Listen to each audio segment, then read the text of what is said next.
Good morning, everybody. At least when I'm doing this morning, it probably won't be by the time you see it. It won't be. I was listening to Glenn Beck this morning, and this right here, I'm doing this.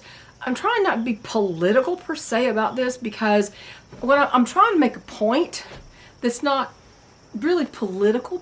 I guess some people might consider, anytime you mention anything to do with the condition of our country, everybody goes, "Oh, you're so political." No. But I did have something I want to say about this entire thing. There was a recent poll, a new poll by a place called StoppingSocialism.com. It's a project of the Heartland Institute, and it was in conjunction with Rasmussen polling. Now, Rasmussen is extremely reliable polling.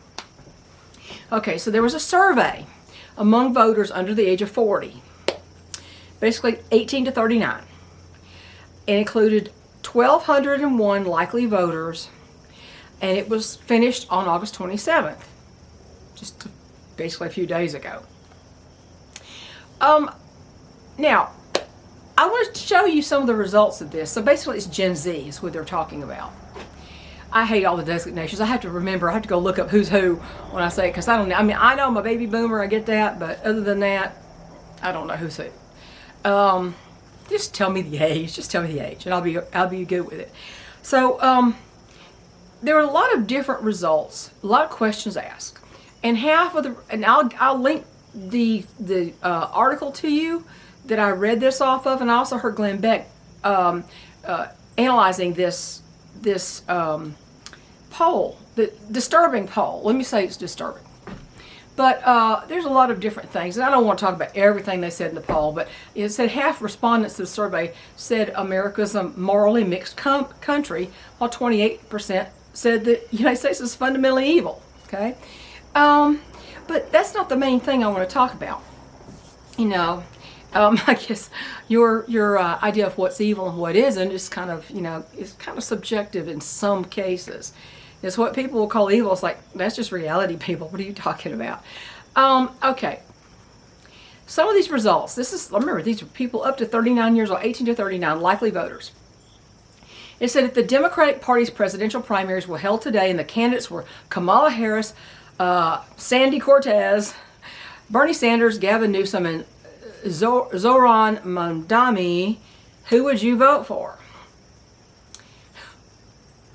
Well, this is only the Democratic Party's primaries. Who would you want to be the candidate for the next election is what they're saying among the Democrats.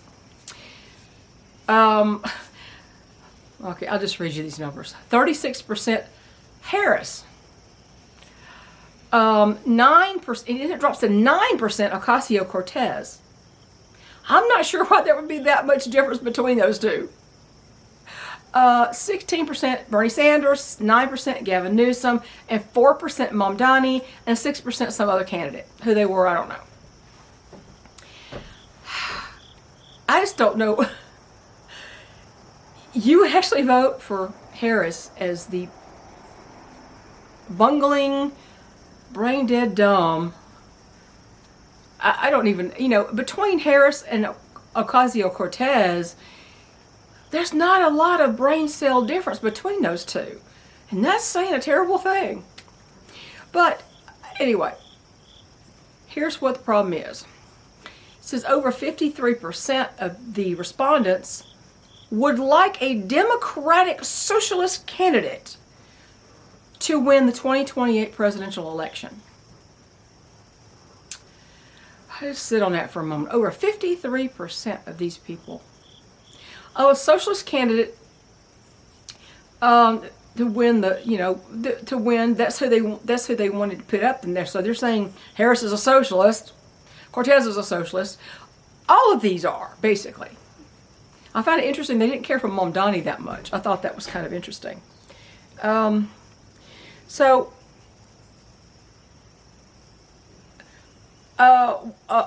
let's see, more than half the respondents said they would like to see that, but they were asked, let me just go down. I had to put this on my laptop and leave it there because my printer, my Wi-Fi printer, stopped talking to my laptop entirely because we got a new router.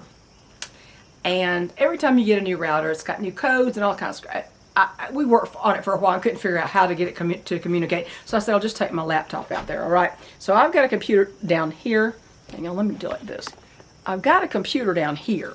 So I'm going to have to look down, and I'm not wearing my computer glasses, so. Okay.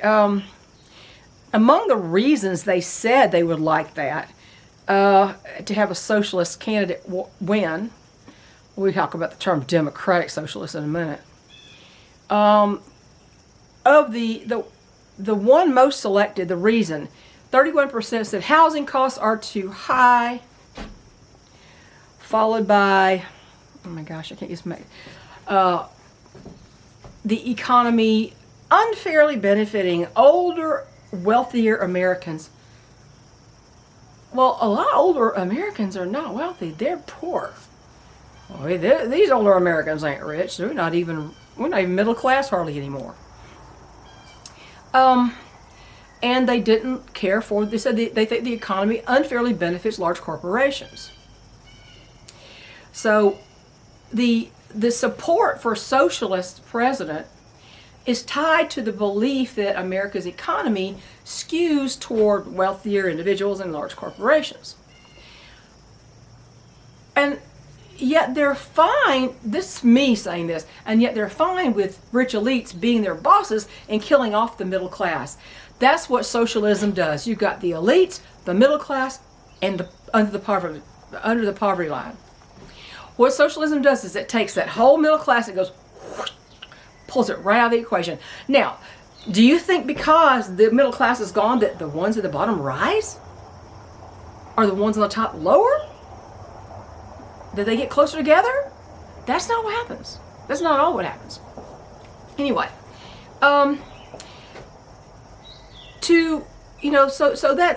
that's the reasons that they said they would like a Democratic socialist candidate to win the election next time. So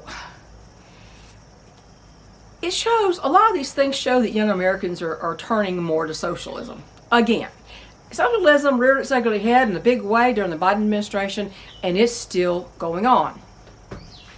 A lot of you who know me well already know why I'm talking about socialism right now. Let me see, I'm gonna get down here. It's really hard to get this. I don't know why this program does not want to. I have to use the. Where'd my mouse go here? Where'd my mouse go? Hang on, sorry. This is very awkward. I don't have a good stand for this. Now, there's another thing that they believed, and I found it disturbing as heck. They thought that more and more industry should be federalized.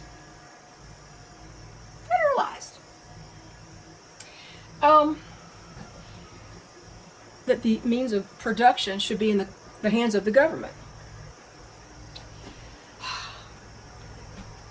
So, yeah, one of the questions was, and I'll tell you how that shook out.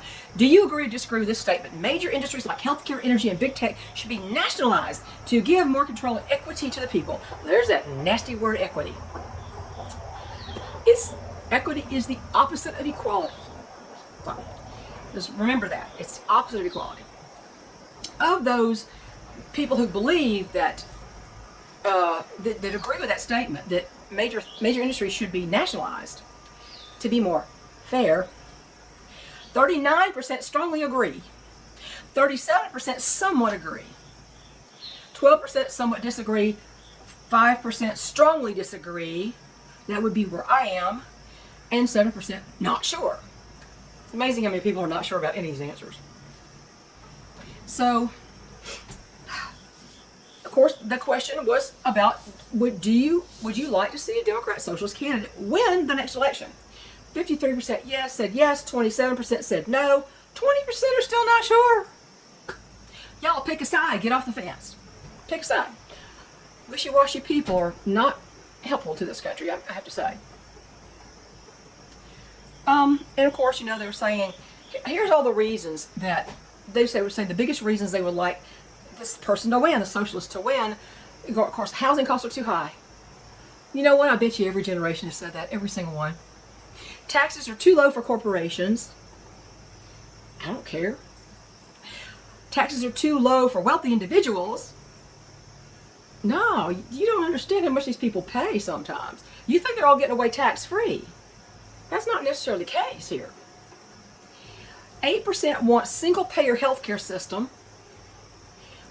17% says the economy unfairly benefits older, wealthier Americans. It don't unfairly benefit wealthier Americans. It doesn't unfairly benefit older Americans, for sure. Because what percentage of older Americans do you feel are actually wealthier? What would you call wealthy? I think it's a very small number.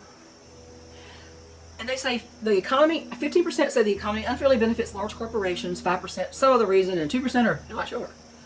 People are always not sure. They just don't know they haven't thought about the subject at all, I guess, you know. So, let me go back up here. The margin of sampling error was plus or minus 3 percentage points with a 95% level of confidence that these were the true answers and they were correctly represented. Democratic socialism. Let me tell you what these people want. They don't realize this is what they want. Oh, there goes my battery. Let me tell you what these people want.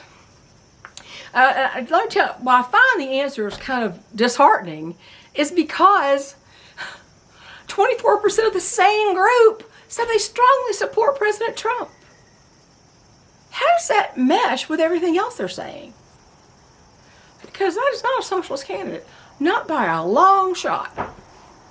So here's what they really want when they cry for socialism, and it's not something they realize that they want, apparently. And if they understood what socialism was, they would know what they were begging for, and they would stop it. It's the fact that true socialism always, always, always, always, forever and a day turns into communism. Case in point, Cuba. Those who favor socialism really should read the history of the Cuban people and how Fidel Castro came to rise and what happened before he was in power and what happened after. And his family's still there, or was still there, for a long time. After he died, his brother Raul took over. Well, you know, you are known for the company you keep, are you not? Who you hang around with says a lot about you. Obama was all up in Fidel Castro's grill. Justin Trudeau is rumored to be his son. They look exactly alike. He's like a carbon copy of Castro. And his mom was in that circle. There's a lot of evidence to support that he is the son of Fidel Castro. And he has most of the same views that Commie Castro did. My cat's wanting in. Hang on. Sorry about that. My cat is making a lot of noise, slamming the screen door over there. And I can't let him in because the back door's locked. Okay. Justin Trudeau, Mr. Canadian, has got most of the views that his purported father did. And let me tell you, Bernie Sanders is responsible for a lot of this crap. Bernie Sanders perpetrates the lie, perpetuates the lie about Scandinavian countries being socialist. And he paints this really rosy picture of Sweden and Denmark and all these Norway, all these Scandinavian countries saying they're all socialist, and look how their wonderful their quality of life is. Well, it's not true. Oh, I'm not saying they don't have a quality of life. I'm saying they're not socialist. You've heard it. Scandinavian countries are all socialist. Yeah, you know, there's a lot of social programs. There are very extensive social programs. But they're not free. You know what? The citizens pay for their own programs with around 50% and sometimes more of their income. Are you willing to hand over 50% of your income to the government so it can get it back to you in services? Are you? I don't think you are. If you say you are, you're full of crap. The Scandinavian countries have what they call a cozy capitalist economy. They are capitalists. They're not socialists. Unless you want to say that socialist means you have a lot of social programs, but and without regard to who pays for them, which is the people who benefit from them. They pay for them. what people think is they think socialism means you don't have to pay for anything. And everything's fair. Both of which are not true. You do have to pay for it because somebody has to pay for it. The money doesn't fall out of heaven from nowhere. The money comes from the citizens. Always and forever. It's not all sunshine and rainbows over there, people. That's not socialism. You know what socialism? Cuba started out democratic socialists. Well, they're not the same kind. You know what? Live in your fantasy world because they are. And this country right here, the United States of America, is not a democracy in the first place. You don't want a democracy. Democracy is mob rule. You want a representative government where everything balances out. That means even the least person has a say in something. In democrat systems, the majority rules, and who cares about you? If you're not part of the majority, you don't get your way. It's the way it works. Now you know exactly why I'm bringing up Cuba, don't you? You know I'm bringing up Cuba because my father, the man on my birth certificate, well, not on the birth certificate, on the adoption papers, my father was executed by firing squad in Cuba at 25 years old. He was not Cuban. My father's family was not Cuban.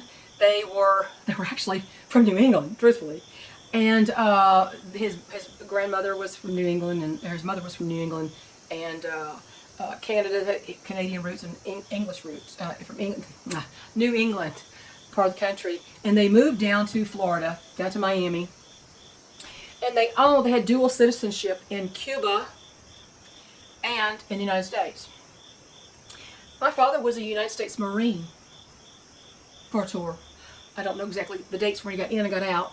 He was 25 years old when he was executed. He wasn't a Marine by that time. As my understanding of the timeline goes. And my parents were divorced by then. Yeah. His family. For those who are new to this channel and have not seen my my videos about socialism, why no homesteader should ever want it, story of my family.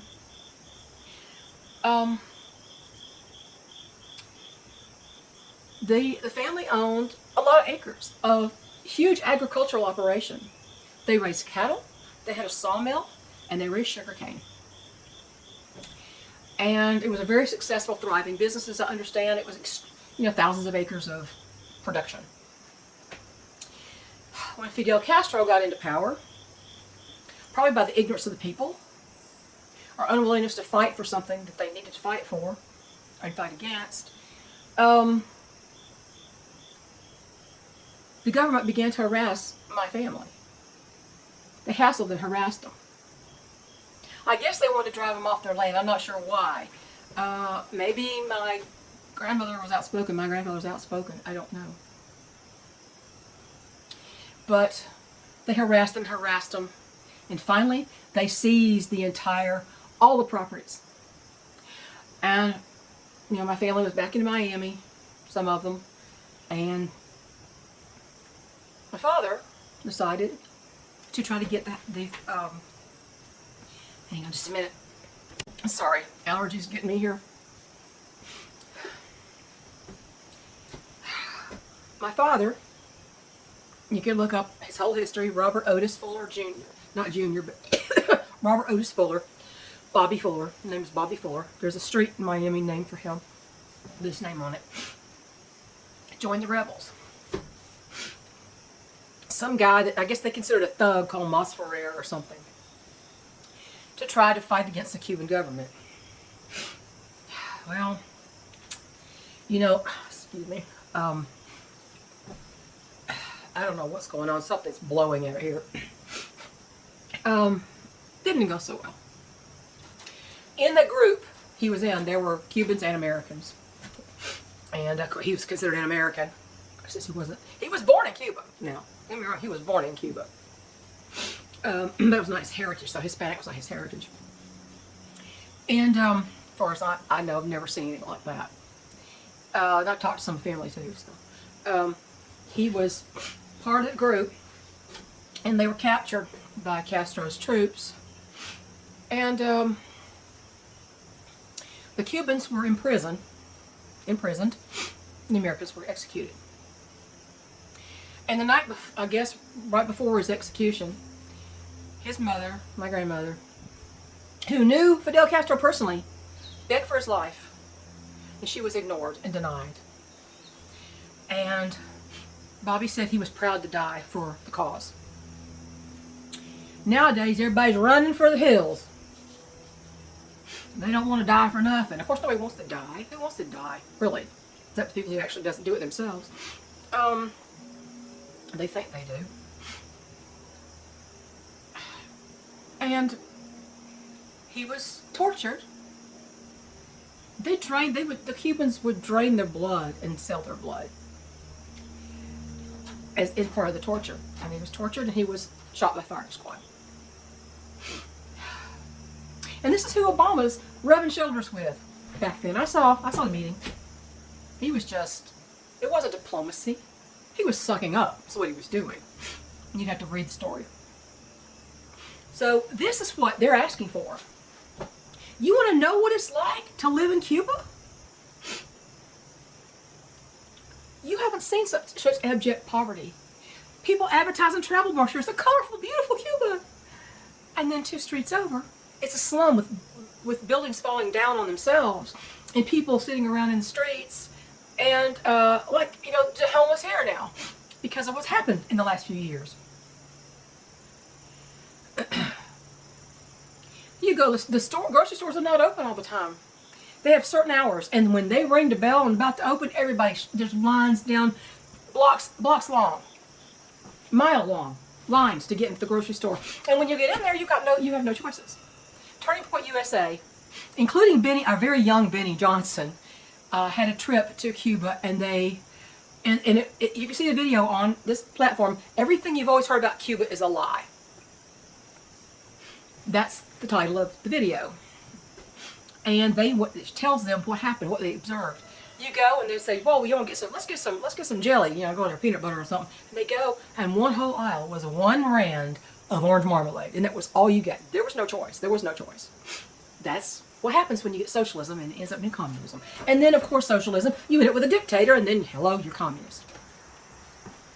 This is what these people want, and to me, it's just disturbing. They don't understand what they're asking for. Because under 39 years old, I don't remember anything happened with Cuba. They don't know history at all. They don't know. And I'm going to link the, I'm trying to remember to put you can look up the Glenn Beck video.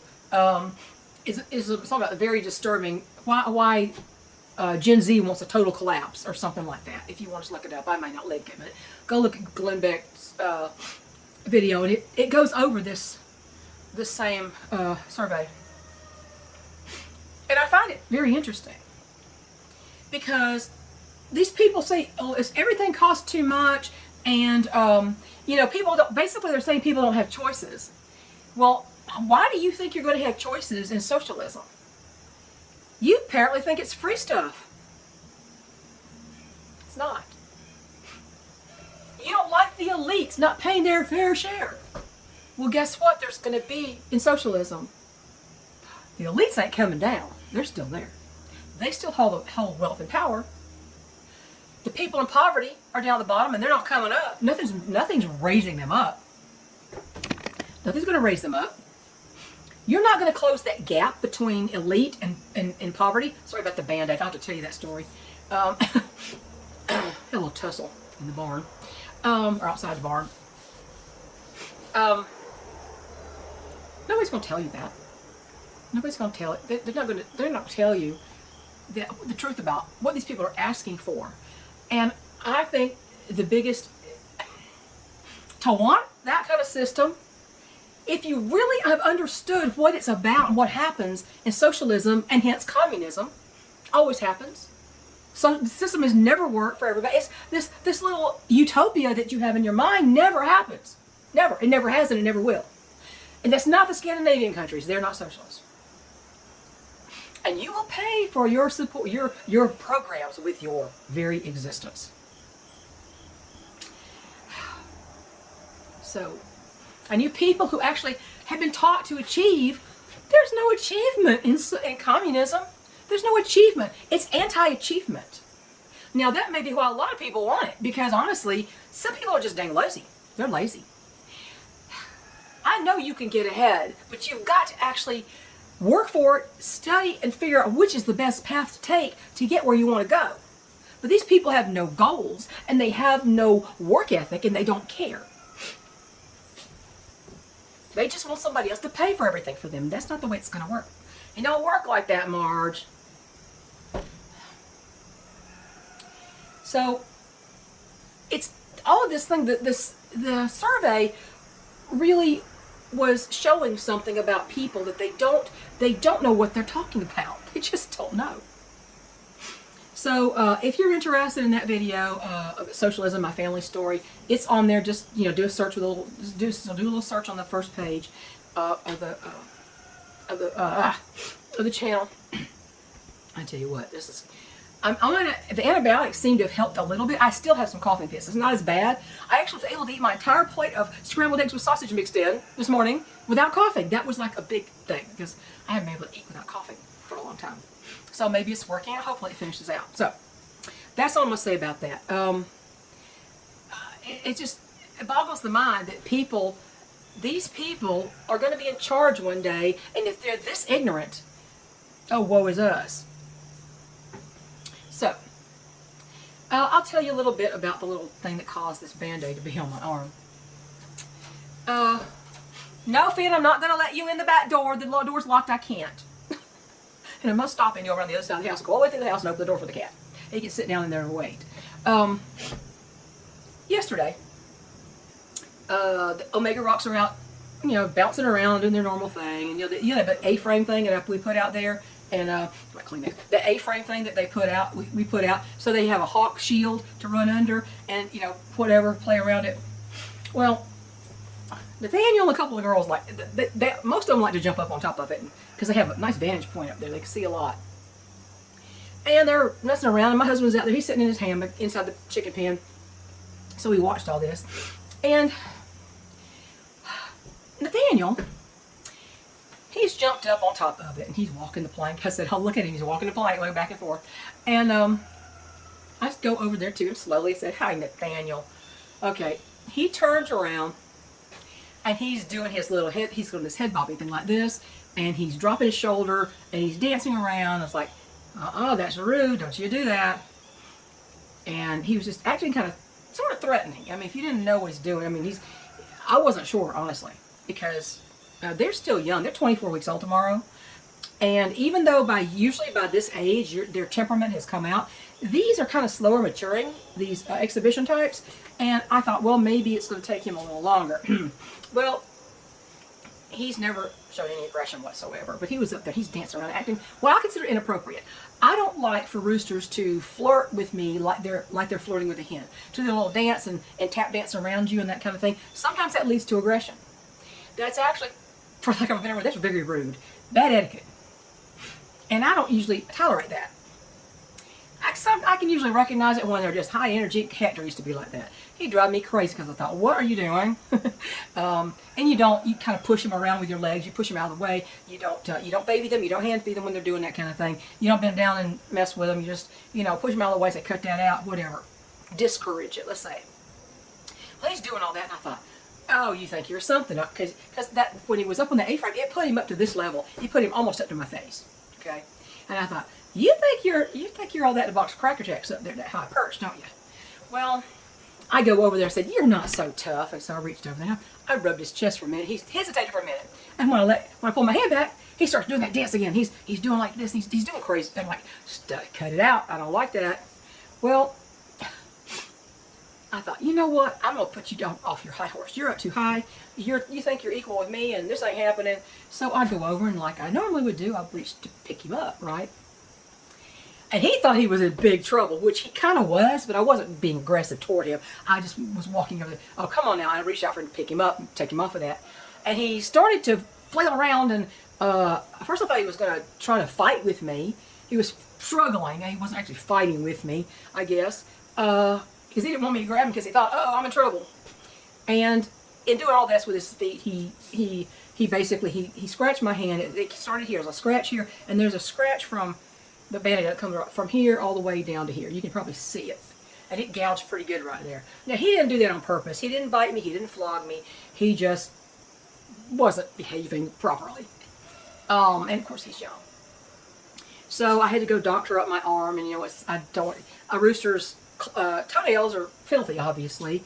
When they walk in, so, I thought I'd better go clean that up, and I put a Band-Aid on it so I wouldn't scratch it accidentally in the middle of the night. But that's what was happening there. And, my husband's, and when this happened, let me tell you, this is interesting. Let's talk about what Angus did when this happened. When he's flailing around, and I'm trying to hold on to him, and of course, he made me, I had to let him drop because he just wouldn't calm down. He thought he was going to get put in a soup pot, I guess. Angus comes, I saw on the side of my eye, I see Angus running down to us. And I said, he's all right. Why don't you go kick his butt and tell him he was a bad boy.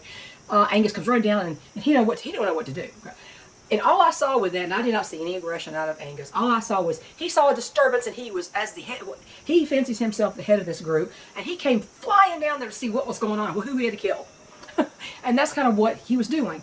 And he didn't come at me, he just didn't know what was going on. He was confused. Because that had never happened with Nathaniel. I thought he was going to kick Nathaniel's butt. Well, my husband had been observing the whole thing. He says, I thought he was going to come attack you and defend Nathaniel. And I said, I don't get that sense at all. I said, I don't think he was going to do that. I don't think he'd defend Nathaniel from me in the first place. But he just, as a rooster's job is, he saw a disturbance. He had to run down there and be sure it wasn't something he had to take care of. And that's what he was doing. And actually, I want him to do that. That's excellent. He didn't come after me at all. And Nathaniel didn't either. He was just being extremely rude. And I said, well, let's just take your perch down a little bit. So I took the stakes down that was holding it, keeping the A-frame from separating, from falling down, and I pulled them apart so that now it's, instead of like this, it's kind of like this. So it's lower, and there's more room underneath it. And I thought, we're just going to take you down, peg boy. But that was what was going on. That's how, it was just an injury in the middle of the little kerfuffle that we had. He wasn't attacking, so don't worry about that. I said, the rest of the day, and after he did that, I actually did the usual thing he used to do with Hector. I took a pole. I didn't swing at him. I took a pole, and I was walking him around, so to speak. I was pushing him around, telling him to get out of my way. He was rude. He was bad. He was, and he was like, oh my gosh, he was so scared. And I thought, you don't do that to me. You don't ever do that to me. But he never had disapproval from me like that, ever. And so I think it freaked him out. And the rest of the day, he was really leery of me. He didn't want to get close to me. And I thought, yeah, you just keep it that way. But honestly, I don't think it was really, he was just, it looked like he was trying to emulate Angus. Angus is kind of like that. He just dances around all the time, and he's greeting you, and he's running around in circles, and he's just very high, I guess what I call high energy. It's not that the others aren't high energy, but this is kind of, Angus is kind of a special case. He does remind me of Hector a lot. Hector's very much like that. So, that's how I got the injury. Just incidental injury to the little thing we had going on yesterday. No big deal. Today, I'm talking to him like he's a good boy, like there's nothing ever happened, and trying to get him back at ease. Now, hopefully he learned a lesson. When cockerels used to bite, like when they were really young, they're 24 weeks old. They're not as young as I thought they should be quitting by then. But when cockerels are really young and they're testing boundaries, see what they can get away with, they'll often nip you or something. And if you don't, you have to engage a little, what I call aversion therapy. You grab them up and you shake, get their beak and clamp it, and you say no, and you express your disapproval in your tone of voice. And usually, if they're not going to be aggressive anyway, they'll just they'll teach them. And so I guess I did a little aversion therapy on Nathaniel yesterday. I didn't expect that of him. It kind of surprised me because he'd never done that before. Angus, I know he's Mr. Bouncy. And hopefully he won't do anything worse either. He's just being a little impudent. Let's say he's an impudent little teenage boy. So that was what was going on. Okay. Yeah, this thing about the socialism, it bothers me because these people are so ignorant of what they're supporting. And usually, that's what gets you into some hot water. They don't want to, that people don't read anymore. They don't study anymore.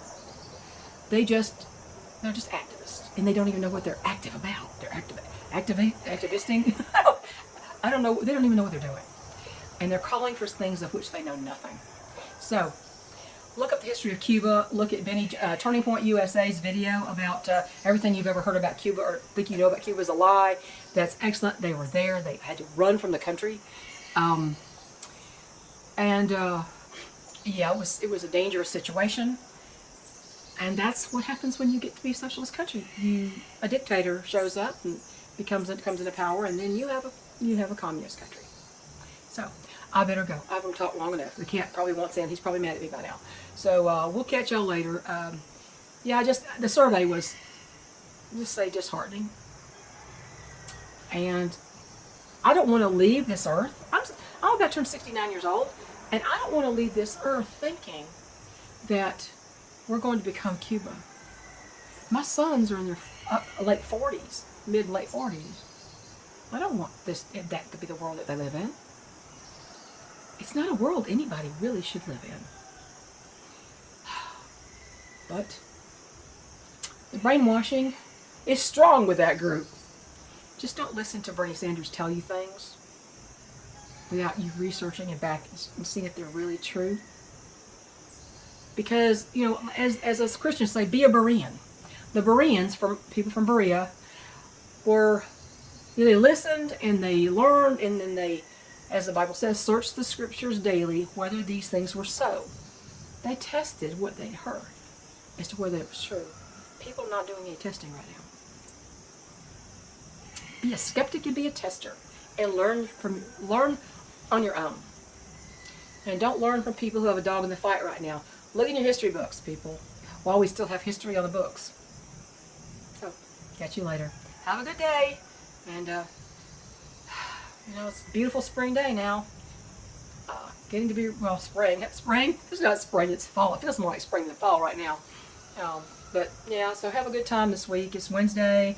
Oh, again? I don't know how from Wednesday to Wednesday seems like it's 2 days. Yeah, that's another universal truth that time does seem like it's speeding up really fast. So, catch you later. Bye.